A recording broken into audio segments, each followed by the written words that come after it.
Hello, we're gonna do backstitch fill today. So we have this nice little sand bucket. I've got 3 strands on my needle here. I did pull the card because I keep forgetting to do that. These were actually inspired by bingo. So I was like, dang, I gotta get those back out. So really this is the biggest thing to think about when you're doing a fill with any linear stitch is like, how do you want to fill? Like, do you want to just do columns or rows or what? And in this case, originally I had thought of doing, I guess these would be kind of curved rows to kind of accentuate the shape of the bucket. However, I when I tried that, this lip was getting lost.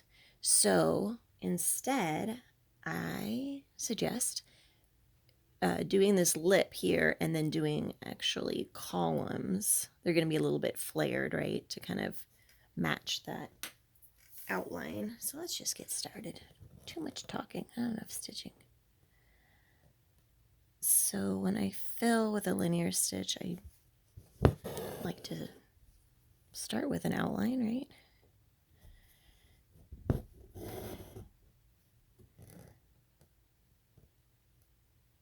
I went with 3-ply because I didn't want to be here all day.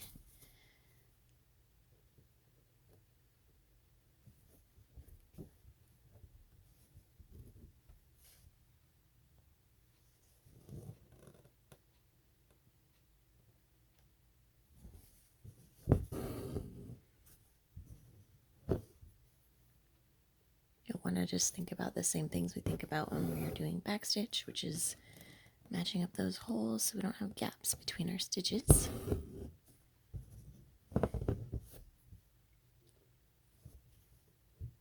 And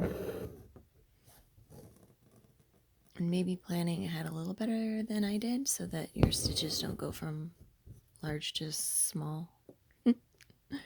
Short, long to short. Words are hard today. All right, I'm just gonna go back down. So some people call filling with backstitch brick stitch because they look like little bricks. So if you plan ahead a little better than me and have more consistent stitch lengths, you can do a cute little brick looking situation where they're kind of offset, right? So mine are they're just going where they're going. I don't have it in me today. I did not sleep so great last night, so we're just doing the best we can today. Just make sure you cover your guidelines. So one awkward thing, right, is we're covering, oopsie, that was not recommended because look, I did not cover, I even said cover your guidelines right when I was doing that. Oh my word. Hopefully no one's gonna see.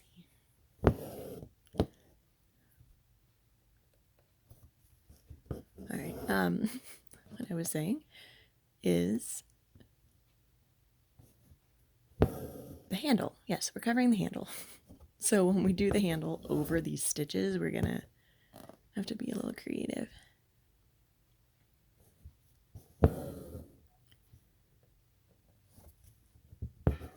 So because the shape of my bucket is like flared, right? It's like wider at the top than the bottom. I'm eventually going to have to do something here to compensate for that. I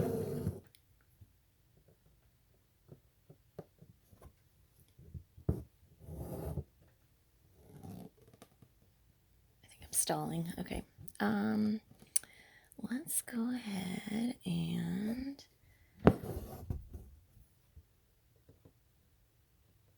I'm going to do like a half row to kind of do some compensating.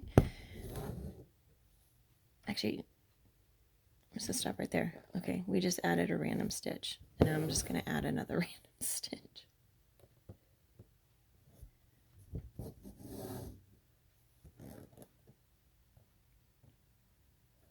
so that this line that I'm doing actually starts to become vertical.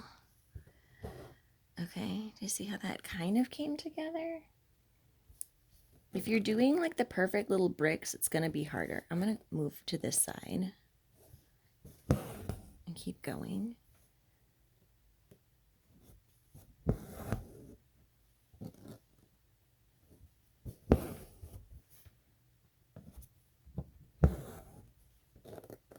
I'll keep going and then catch up with you because this is probably going to get quite dull to watch. All right, so I'm just filling in this last row. You can barely even see.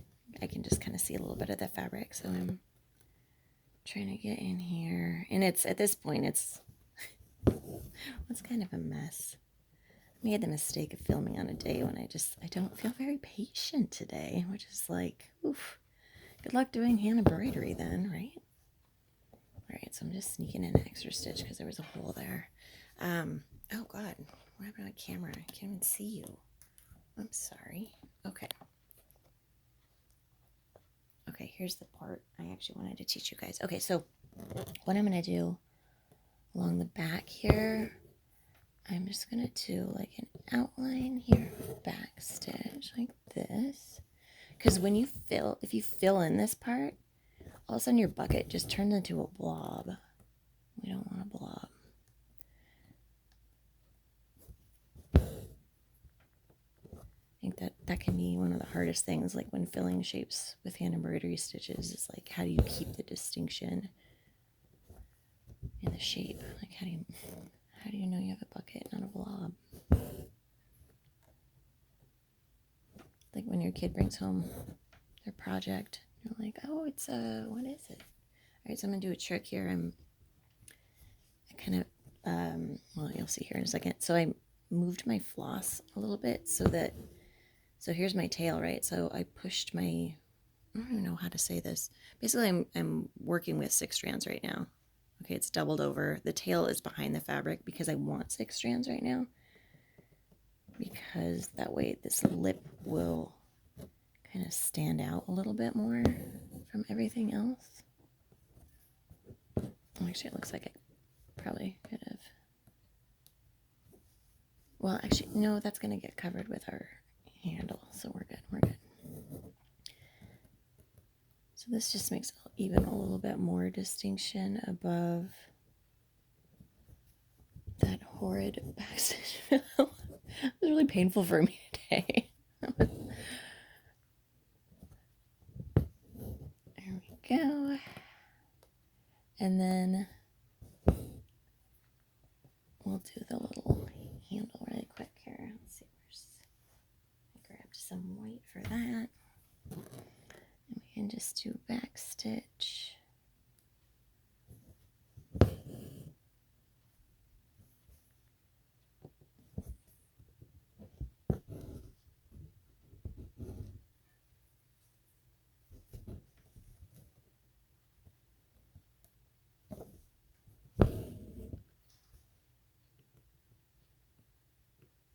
So if you want, you could do like a darker color inside the bucket if you want to fill it all the way, or you could put some sand in there.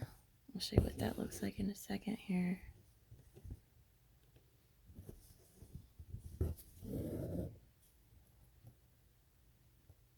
Does anyone remember where the handle went?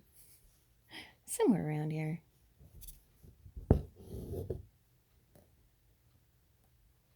And luckily this is covering up some of my back stitches.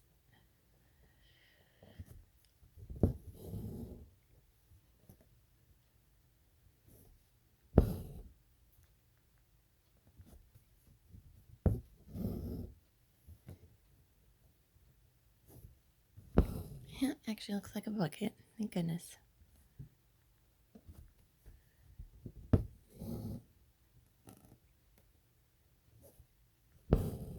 So filling the shovel, I think like the handle's just going to be backstitch, depending on how many strands you're using.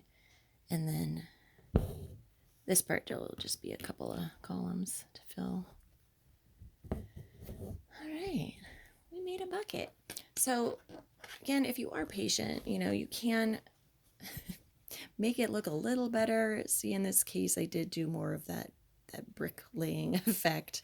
And then here, you can see on the pattern, the one I finished, I just did French knots for sand and put some inside the bucket and around the bucket. So, hooray, we did it.